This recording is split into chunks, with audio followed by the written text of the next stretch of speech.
depuis quelques années, avant bien évidemment l'arrivée du président Tshisekedi, souvent lorsque le Congo parlait aux Nations Unies, c'était dans une salle vide. Et parce que là, vous avez souvent posé la question de retomber la diplomatie agissante, c'était dans une salle vide, une salle où l'on pouvait à peine remarquer un groupe de la délégation qui conduisait le chef de l'État. C'était vraiment, pour le dire, un État boycotté, un État qui n'était plus écouté à travers le monde. Ce discours a apporté ça comme nouveauté.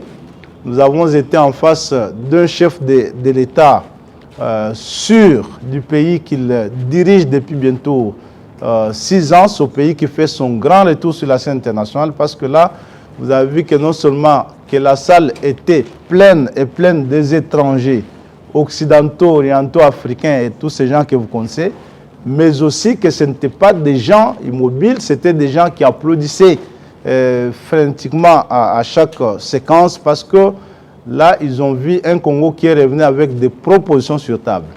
À cette occasion, comme vous l'avez bien suivi, le chef de l'État a eu l'opportunité de reformuler la revendication, la demande qui a toujours été celle des États africains, de se voir représentés au Conseil de sécurité des Nations Unies avec un siège, et que vous avez vu que l'évolution récente des positions occidentales parlait plutôt d'un siège sans droit de veto, qui était tout simplement un siège permanent, et donc une catégorie qui n'était ni seul des membres permanents actuels, ni seul des membres non permanents, mais d'un permanent qui, lui, n'avait pas voix au chapitre et droit de décider.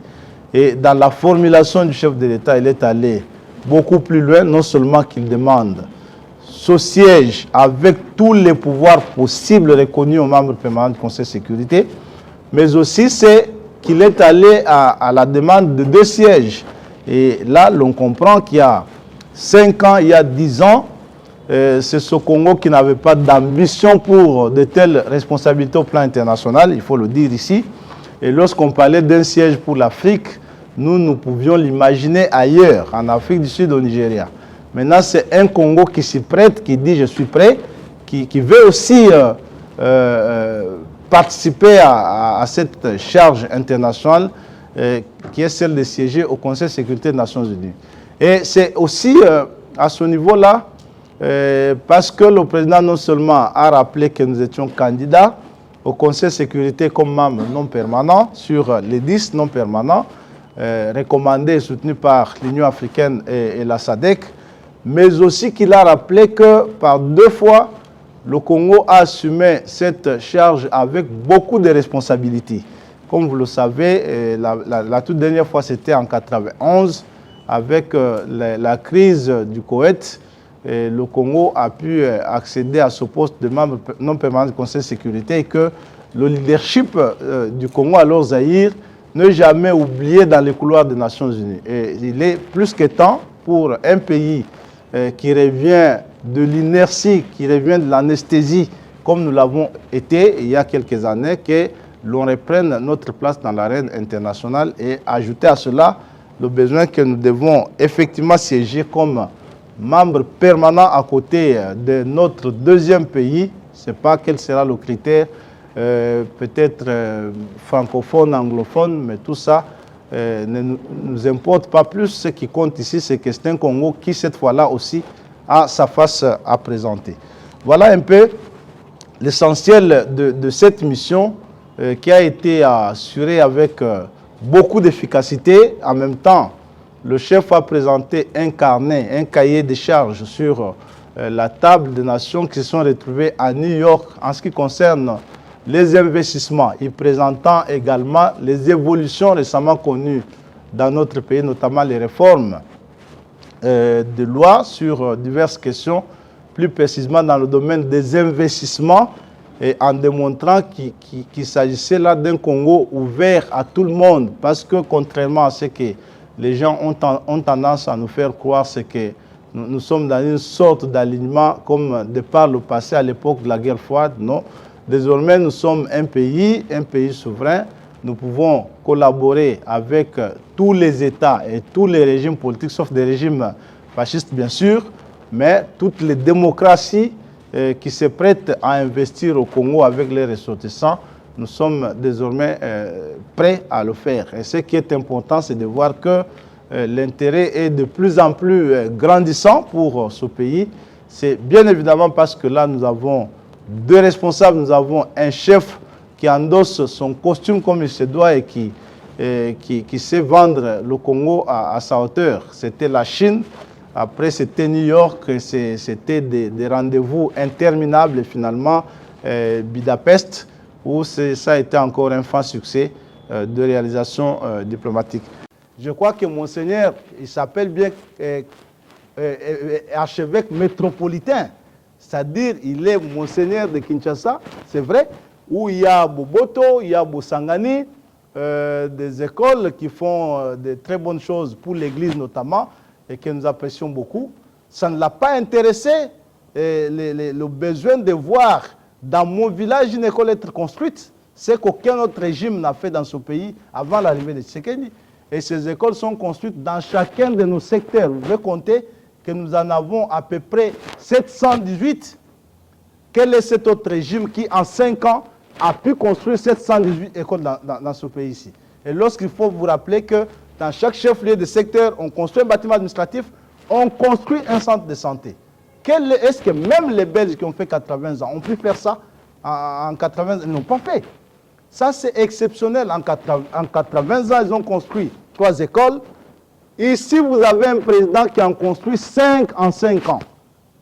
Et après, quelqu'un peut vous dire c'est un pays au bord du gouffre. C'est un regard différent. Il y a des gens qui vivent à Kinshasa, ils sont métropolitains.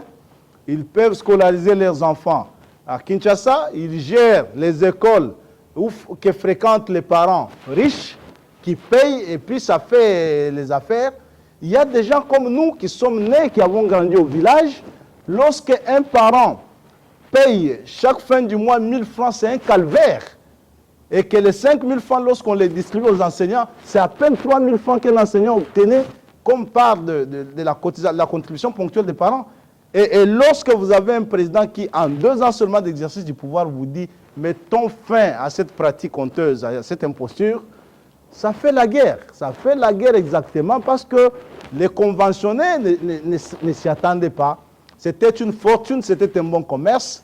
Lorsqu'on peut se réjouir de voir les enfants de 6 ans payer les frais pour apprendre ce qui est un droit consacré par notre Constitution, un droit que tout enfant bénéficie, accède au moins au minimum qui est l'enseignement de base, et que vous avez des gens qui parfois ont étudié gratuitement toute leur vie, qui estiment que parce que Tshisekedi a rendu l'enseignement gratuit, il a péché contre eux, et même si la population s'en réjouit aujourd'hui. C'est tout ça que nous avons compris. C'est là que moi, lorsqu'on aborde ces choses, il faut les regarder en face, les détacher des personnes qui font des déclarations pour ne considérer que ce qui sort de leur bouche. Et là, vous êtes journaliste, vous allez prendre les indicateurs en place, nous dire que depuis que nous sommes indépendants, tel régime a travaillé mieux que Tshisekedi. Nous avons trouvé ici un budget de 4 milliards de dollars. Durant 8 ans, 4 milliards de dollars, 4 milliards de dollars, 4 milliards de dollars. Mais je vais vous dire, c'est un budget apparent, parce que les 4 milliards n'étaient même pas réels. Mais en 2 ans, on amène ce budget de 4 milliards à 16 milliards d'un budget réel. Réel, pourquoi? Parce que là, on voit où va l'argent de l'État. Comme il y a un budget réel, on a mécanisé 600 000 enseignants de primaire et de secondaire. Ça, vous n'avez pas vu. Comme il y a un budget réel, on a mécanisé plus de 52 000 fonctionnaires de l'État. Il y en a qui ont commencé leur carrière, qui l'ont terminée tout en étant nouvelle unité. Ça, vous n'avez pas vu, vous. Comme c'est un budget réel, on a construit 5 universités dans le pays. Parce que c'est un budget réel, on construit des routes. Parce que c'est un budget réel, on construit des écoles, on construit des centres de santé. On a construit des hôpitaux dans des camps parce que c'est un budget réel. L'hôpital Saint de là-bas, qui était plein de punaises, a été refait totalement. Et l'hôpital Mama Yemou est construit parce qu'il y a un budget réel. Et lorsqu'il y avait un faux budget, un budget apparent, on vous disait qu'on a 4 milliards de dollars. Mais moi, je peux vous dire, comme professeur d'université, moi, j'ai passé 4 ans en train de prester comme professeur d'université sans salaire. Et lorsque le président Tshisekedi est arrivé dans ce pays, il a trouvé plus de 16 000 personnels scientifiques impayés. Il a payé tout le monde. Dans nos universités, là, le couloir était plein parce qu'il y a des jeunes assistants doués qui finissaient leurs études et qui attendaient 10 ans pour être engagés comme assistants. Il les a engagés tous. Et le président Tshisekedi a trouvé une affaire de 400 professeurs d'université impayés depuis plusieurs années. Il les a payés tous.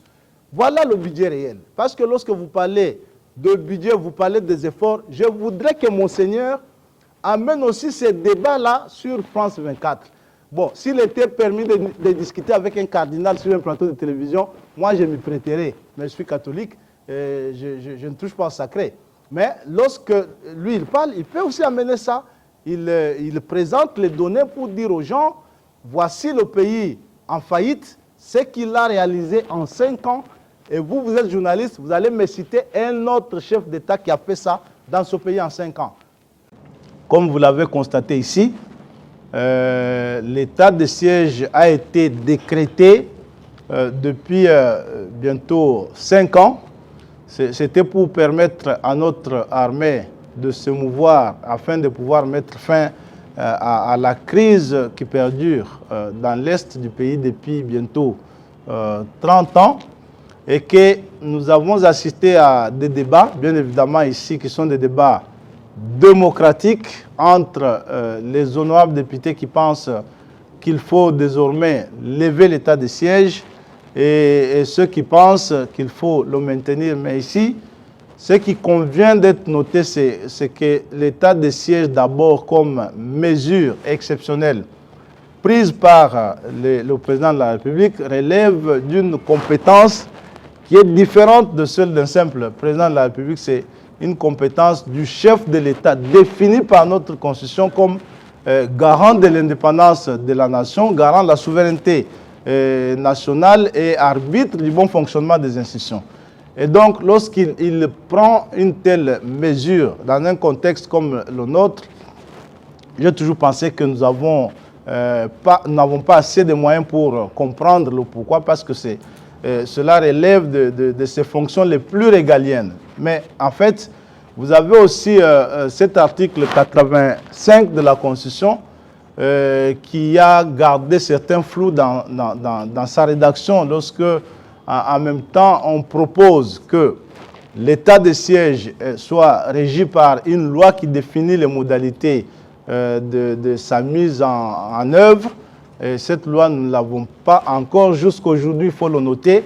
Et qu'en même temps, l'Assemblée nationale et le Sénat avaient plutôt adopté une loi de prorogation qui devrait faire l'objet de renouvellement chaque 15 jours, qui n'est pas clairement ici noté dans la Constitution, parce qu'en ce qui concerne l'état de siège, la Constitution ne parle que de 2 lois. La première est celle qui organise les modalités de mise en œuvre.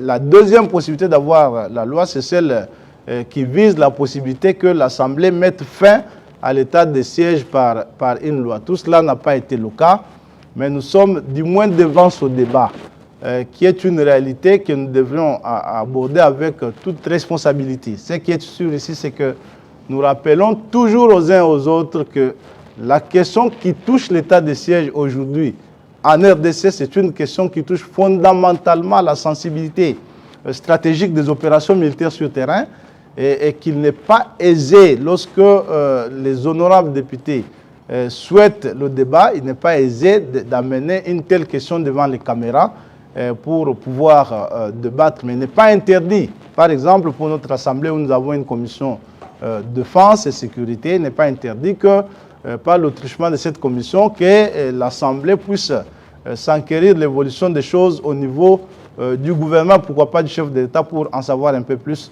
Mais ce qui est important ici, c'est de dire ou de répondre parfois aux questions qui sont posées.